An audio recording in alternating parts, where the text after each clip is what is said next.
Anisan'ny vokatra lehibe nentin'ny tetikasa fivary ho an'ny fambolem-bary malagasy ny famokarana karazam-bary vaovao miisa roa dia ny fivary 32 sy ny fivary 85.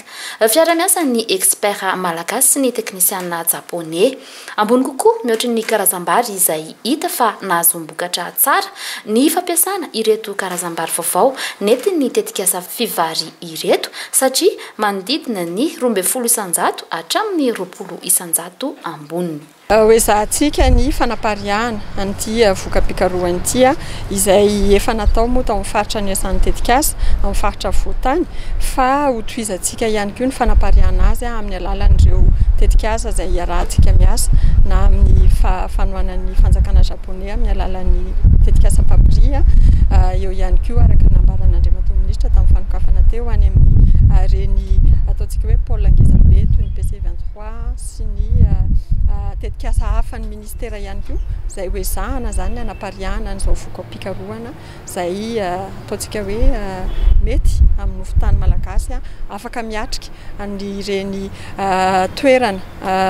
maina na ihany koa afaka miatrika ny olana mitondra drano zany hoe afaka miatrika an'izay fiovan'ny toetrandro izay ity variété ity ary ezahantsika ahafahantsika manatratra ny tanjona fampitomboana ny vokatra ara-bary izay fantatritsika fa lehibe tokoa ny fanjakana malagasy afahana manatratra ny tanjony fahafitatena ara-tsakafo izay vinan'ny filoham-pirenena. Ny 20 septambra no nofaranana tamin'ny fomba ofisialy ity tetikasa fivary niarahany ministeran'ny fambolena sy ny fiompiana ny asa tamin'ny ivitoeram-pikarohana japonais ho an'ny siansa ara-pamokarana sy ny jika ity. Marina fa nangalana ny hevitry ny tantsapam-boly ny famoahana ireto karazam-bary vaovao ireto teo amin'ny lafin'ny tsiro, ny loko, ny habeany izay mamaly ny filana ara-tsakafo ary efa voamarina teo anivon'ny SOC ary efa hita ihany koa ao anatin'ny katalogy ofisialy ny masom-boly eto Madagasikara. Nandritry ny lanonana famaranana ny tetikasa ary no nanolorana ihany koa ny sac pedepine izay teknika fanatsarana ny nofotany ovolena mba hamokatra bebe kokoa. Tombontsoa maro no azon'ireo tantsapamokatra masom-boly tamin'izany. Ohatran'ny famafiketra mahazatra ihany le fomba manao anazy fa rehefa manetsa zany no mampiavaka an'le teknika pedipine. Ny fanao anazy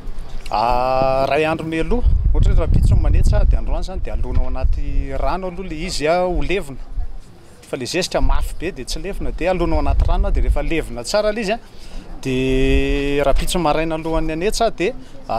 le 3 kilao iny ampiana fotaka 40 litre roa bidon zany izy amin'ny bidon 20 litre reny dia afangaro tsara le izy dia rehefa tsara voafangaro le izy dia alaina amin'izay le ketsa sorohana le ketsa